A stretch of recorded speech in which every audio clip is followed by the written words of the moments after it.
శ్రీ పురాణం సుబ్రహ్మణ్య శర్మ గారి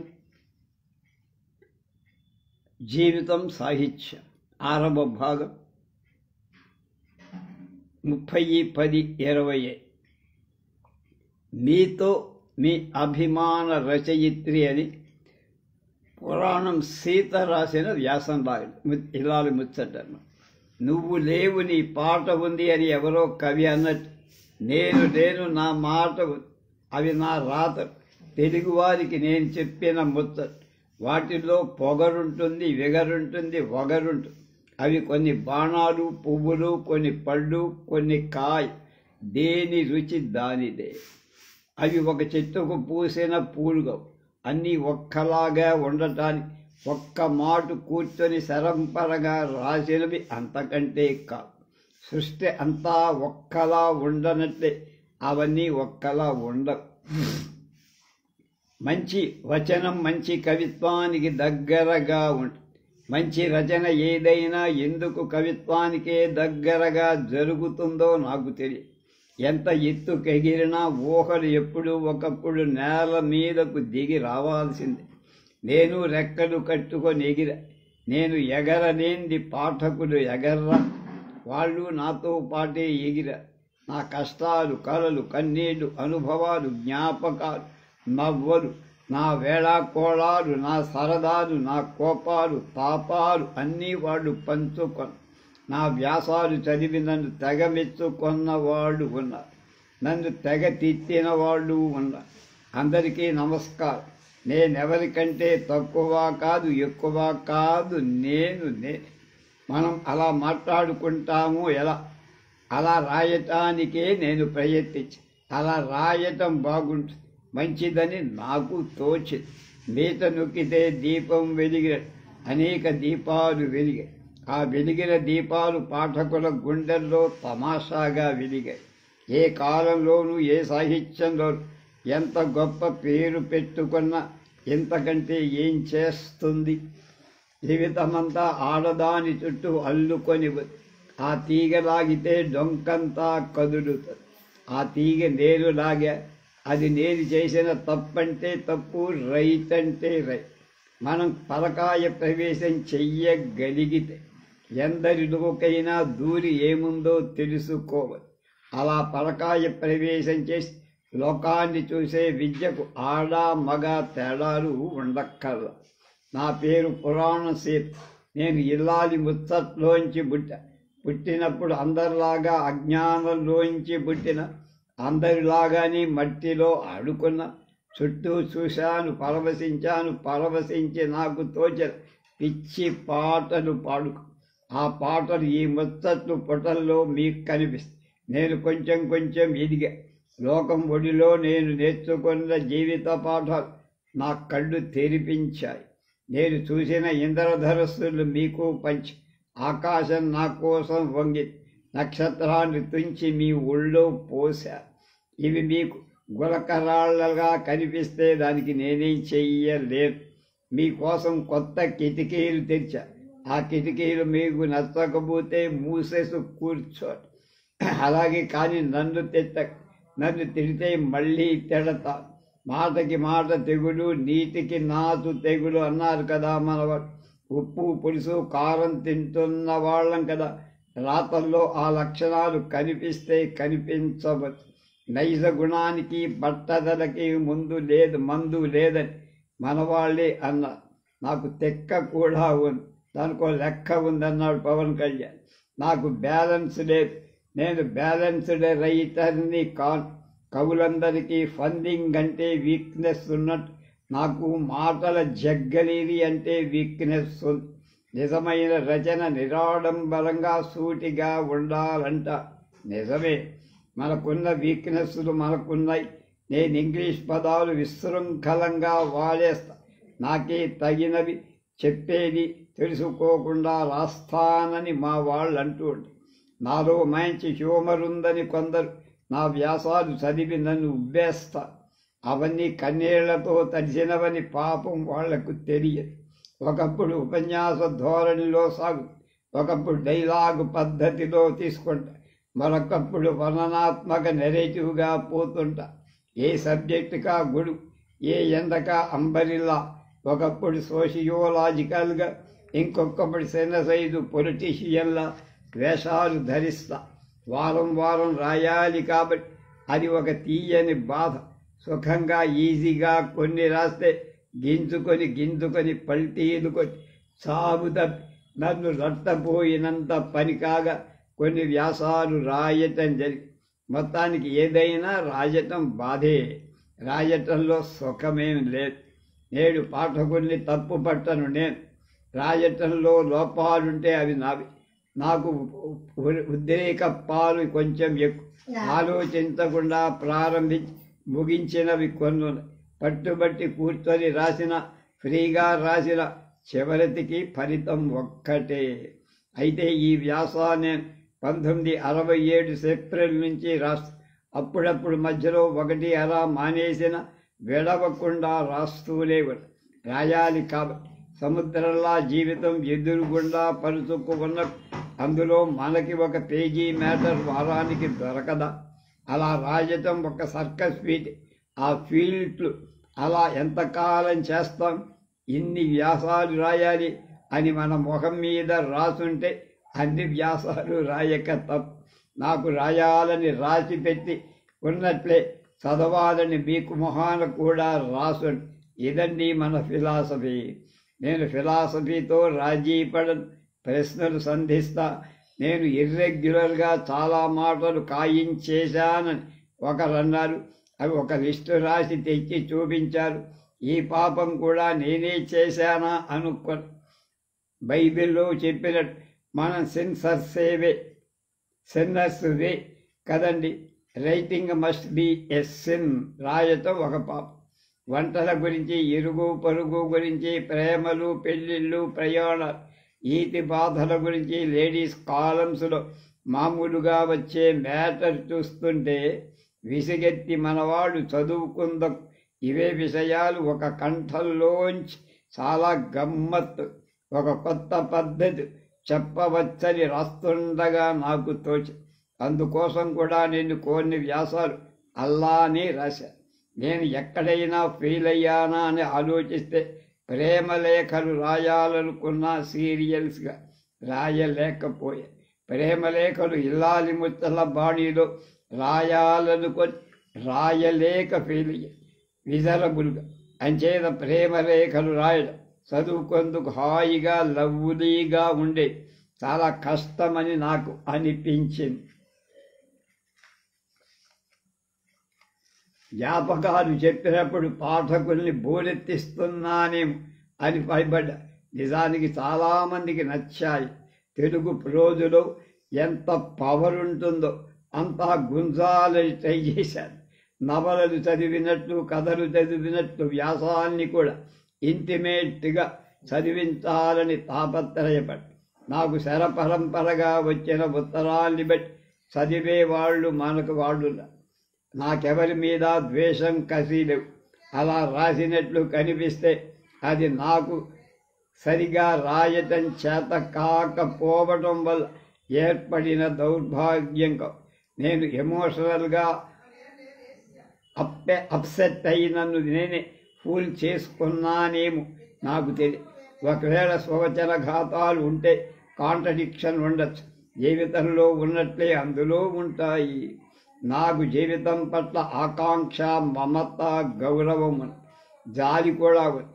richness of లైఫ్ని ఈ వ్యాసాల్లో గుర్తించి నాకు తోచినట్లు చెప్పి, నేను ఒకవేళ ఫెయిల్ అయితే ముందు నాకంటే మంచి రచయితులు నా వైఫల్యాన్ని కప్పేసి మంచి విషయాన్ని సాధిస్తారు, విజయాన్ని కూడా. మంచి వచనం రాయాలంటే మంచి కవిత్వం ఎక్కువగా చదవాలి. భాష గొప్ప పుస్తకాలు చదివి నేర్చుకోవాల్సి ఉంటుందని ఎవరైనా అంటే నాకు నవ్వు వస్తుంది. మనుష్యులు మాట్లాడుకుంటూ ఉంటే జీవితం గురించి ఎక్కువ తెలుసు. ఎలా రాయాలో టెక్నిక్ తెలుసుకున్నందుకు మాత్రం పుస్తకాలు చదవ. జీవితాన్ని దృష్టిలో పెట్టుబడి రాసేవాళ్ళు ఓడిపోరు. పుస్తకాలు చూసి పుస్తకాలు రాసే బాబు జనాభా ఓడిపోతారు. వాళ్ళు ఎంత గొప్పవాళ్ళే. నాకు స్నేహితులు ఎంతమంది ఉన్నారు శత్రువుడు అంతకంటే ఎక్కువ. వాళ్ళకి నేనేం భయపడు. జీవితంలో భయం లేకపోవడు ఒక గొప్ప అదృష్టం. మంచి రైటర్ ఎవరు? పిరికి వాళ్ళు కాకూడదు. ఎంత జాగ్రత్తగా రాసిన ఎప్పుడో ఒకప్పుడు మన రచన ఒకే రకంగా ఒకే బాణీలో ఉండి విసుగు పుట్టిస్తాయి. విసుగు పుట్టించేదాకా రాయకూడదు. అప్పుడు మానవీయతం అందరి ఆరోగ్యానికి చాలామంది మానలేరు. వినయం ఉండాలి, కానీ ఆత్మవిశ్వాసం కూడా ఉండాలి.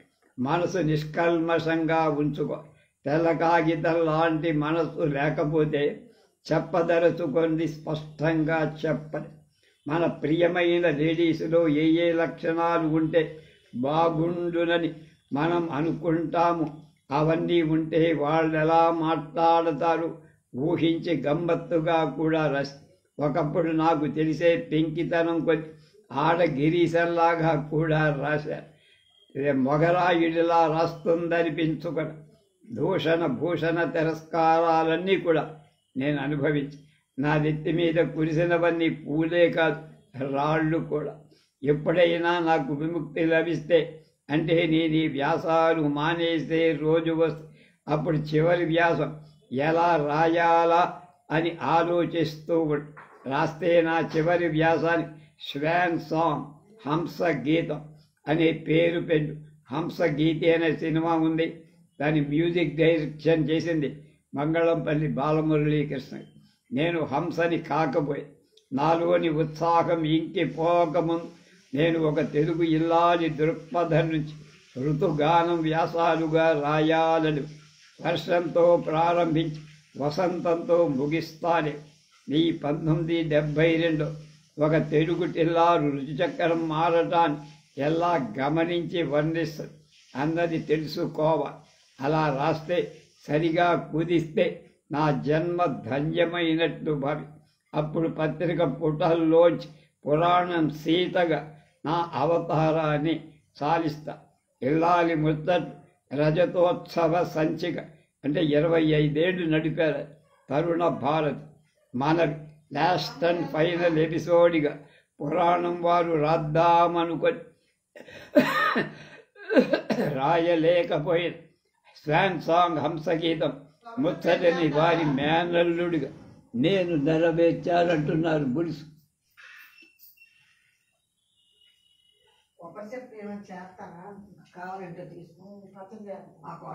ప్యారడీగా రాసిన సదరు వ్యాసం ఆంధ్రభూమి దినపత్రికలో త్వరత ప్రచురం.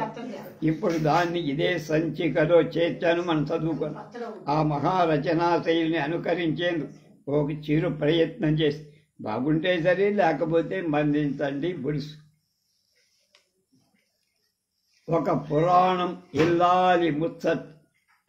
ఎవరు ఇది రాసింది? శ్రీరమణ. పురాణం సీత పేరుతో దాదాపు 25 ఏళ్ల పాటు ఇల్లాలి ముచ్చట్టు శీర్షికను నడిపారు పురాణం సుబ్రహ్మణ్య శర్మ. తెలుగులో అప్పటికీ ఇప్పటికీ అదొక వినూత్న ప్రయోగం.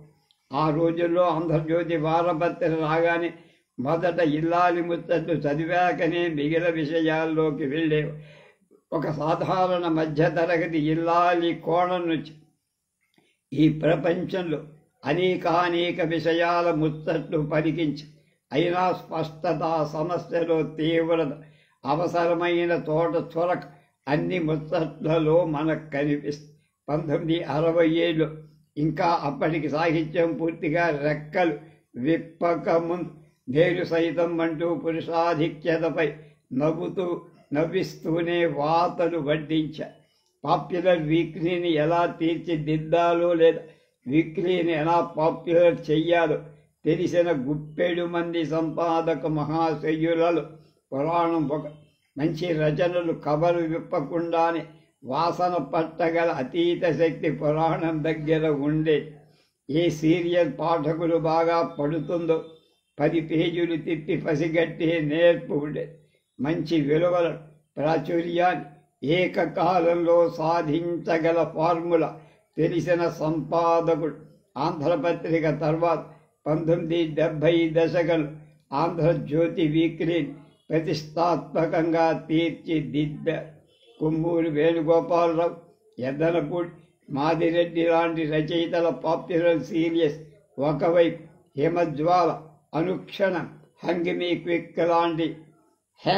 క్విక్ లాంటి వినూత్న ప్రయోగాలు మరొక వైపు సాగి, సత్యం శంకరమంచి అమరావతి కథలు చాలవ ఆనాటి ఆంధ్రజ్యోతి సచిత్ర వారపత్రిక వైభవాన్ని చెప్పటానికి కొత్త కళలు బాపు బొమ్మలతో విజృంభిస్తుంటే ఎంబీఎల్ గిలిగింతల జవాబు యువతరాన్ని ఉర్రూత లూగించి మరోవైపు చర్చా వేదిక సందడిగా సాగి, మరి అవసరం అనిపిస్తే ఫిడేలు రాగాలు శీర్షికల పుస్తక సమీక్షలకు స్వయంగా చెయ్యి చేసుకునేవాడు.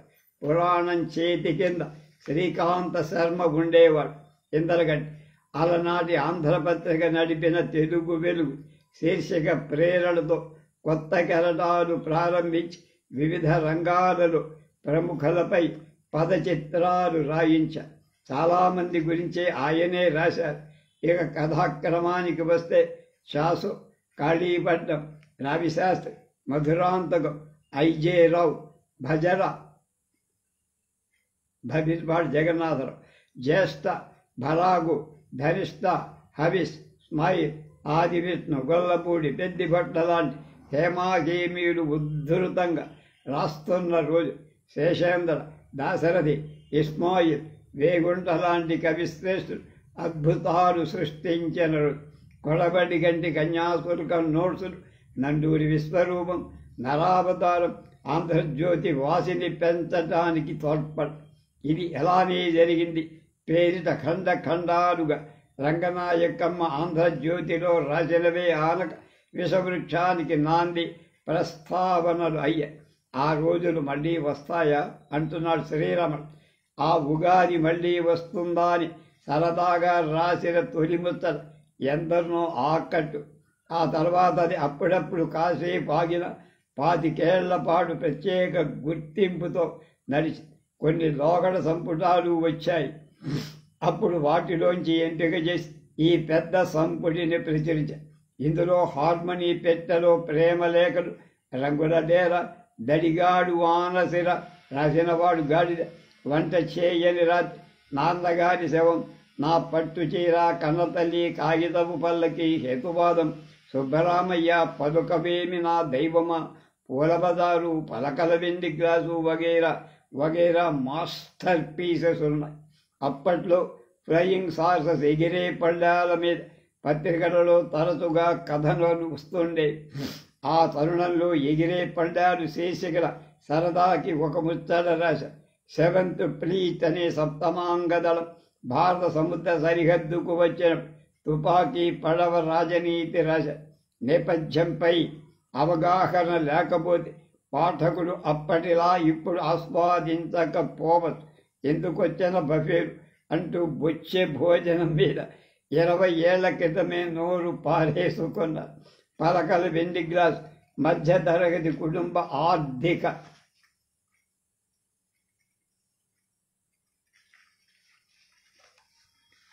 సామాజిక స్థితిగతులను ప్రతిబింబిస్తూ ఈ ఒక విలక్షణమైన రచన చెయ్యాలంటే ముడి ముక్కల్లోంచి కొన్నిటిని ఎంపిక చేసి వాటిని సానబెట్టి మనసులో భూమూల దాచుకో. సందర్భాలకు తగిన సంకేతాల సరంజామం ఎప్పుడూ సిద్ధంగా ఉంచుకో. శిఖరాన్ని, లోయన్ని కూడా ఒకే స్థాయిలో దర్శించగల తాత్వికత ఉండ. అనువైన శృతి, అంతకించే లయ, మెరుపులాంటి ముక్తాయి అతి ముఖ్యం. అన్ని దినుసుల్ని చేర్చి వడ్డించబట్టే ఇంతకాలం ఈ వంటకం నేటికి ప్రేక్షకుల జిహ్వల మీద ఉంది. పురాణం అనేక కథలు, కొద్దిగా నవలలు రాశారు. కానీ ఇల్లాలు ముచ్చట్ల ముందు అవేవి ఆనల. కథల్లో కొన్ని ప్రముఖంగా చెప్పచ్చు. ఈ శీర్షిక రచయిత శక్తియుక్తులను, పరిశీలనాంశాలు, శైలిని వారం పీల్చేస్తున్న ఉండేది ప్రతి వారం కొన్ని నిత్య సత్యాలు, సమకాలీన సమస్య, 2-3 చిత్రమైన పాత్రలు వీటిలో మనకు కనిపిస్తాయి. దాదాపు 1000 ఖండికలతో ఎంత సాధన సంపత్తి హరించిపోయి ఉంటుంది. ఇవి కాక వీక్లీని సర్వాంగ సుందరంగా తీర్చిదిద్దడం తలకు మించిన పని. ఒకసారి ఎందుకో కాస్తంత మంచి చేద్దామని వరుసగా కందుకూరి, చిలకమర్తి, ముట్నూరి ఫోటోల ముఖ చిత్రాలుగా వేశారు. ఈ గ్రోమోర్ రైతుల కవర్ పేజీలు ఆ పండని ఏజెంట్ మహాశయులు ఆహాకారాలు చేశారు. తర్వాత మరెప్పుడు సినిమా తారలని పక్కన పెట్టల. పాలు అమ్మడం కష్టం కానీ కళ్ళు అమ్మడం తేలిక. వ్యసనానికి పబ్లిసిటీ అక్కర్లేదు. ఆఫ్ ది రికార్డులో బాధపడే సరుకు సాహసం తీవ్రమైన ఇష్టాలు కలిగిన రైటర్, ఎడిటర్ పురాణం. అలనాటి తంబు చెట్టి స్టేట్ ఆంధ్రపత్రిక సంస్కృతిలాగా తిరిగి 70లలో పురాణం, నందూరి సాహిత్యంలో ఆంధ్రజ్యోతికి సంక్రమించారు. శ్రీ ఆరుద్ర బాబు రమణ ఎవరొచ్చినా ఆంధ్రజ్యోతి ఒక దర్శనీయ స్థలం. పురాణం సాహసం గురించి చెప్పాలంటే ఎమర్జెన్సీలో ఆయన రాసిన చీకట్లో పాము ఒక మంచి ఉదాహరణ. అది ఆ సంపుటిలోకి రాల. హైదరాబాద్ జర్నలిస్ట్ కాలనీలో ఇల్లు కట్టుకొని దానికి సీతమ్మ గడప అని పేరు పెట్టుకుని మిత్రులకు ఎంతో ఉత్సాహంగా చెప్పి పేరు బాగుందా అని అడిగా. అంతలోనే నవ్వుతూ, చూడండి, మనం బతకడానికి కాదు, సొంత ఇల్లు మనం చచ్చిపోవడానికి కూడా చాలా అవసరం అనేవారు. ఎందరో రచయితలతో ఓనమాలు దిద్దించారు. అది గొప్ప సేవగా భావించలేదా? వృత్తి ధర్మం అనేవారు. ఆయన్ని బాగా ఎరుగున్న వారికి ఒకటే అనిపిస్తుంది, ఇంతమంది గొప్ప గొప్ప వాళ్ళను ఈ తెలుగు నేల మీద పురాణం లాంటి శిల్పి అలాంటి చరమ దశను అనుభవించాల్సిన అగత్యం లేదు. ఇది నవ్యలు 22/3/2006 పడిన మాట. పురాణం సుబ్రహ్మణ్య శర్మ రచన. నవలలు చంద్రుడికో నూలుపోగు, ఇల్లు కట్టి చూడు 2 భాగాలు, జేబులో బొమ్మ సోషియో ఫ్యాంటసీ, ఆనంద భైరవి, ముగ్గురమ్మాయిలు సినిమాగా వచ్చింది, జలతరంగిణి, పారిపోయిన చిలక, ఇడియట్, గొల్లపూడి కొమ్మూరితో కలిసి ముగ్గురు రాసిన నవల, నవరాత్రి, హంగామా, అముద్ర, కథా సంపుటాలు, బృందావనం, నీలి, శివకాంత, కలకానిది, పురాణం సుబ్రహ్మణ్య శర్మ కథ. ఇతరాలు చలంపై పరిశోధన 3 భాగాలు, ఇల్లాలి ముచ్చట్లు 4 సంపుటాలు, మన రైల్వేల కథ, గణపతి, విదుర నీతి, కాకాసాహెబ్ కాలేల్కర్ యాత్రారచన, కథాభారతి కథా సంకలనం, వాకాటితో సహసంపాదకత్వం, విశ్వనాథ సత్యనారాయణ బయోగ్రఫీ, నేరెళ్ల వేణుమాధవ్ బయోగ్రఫీ, మధురవాణి ఇంటర్వ్యూలు, నారాయణీయం.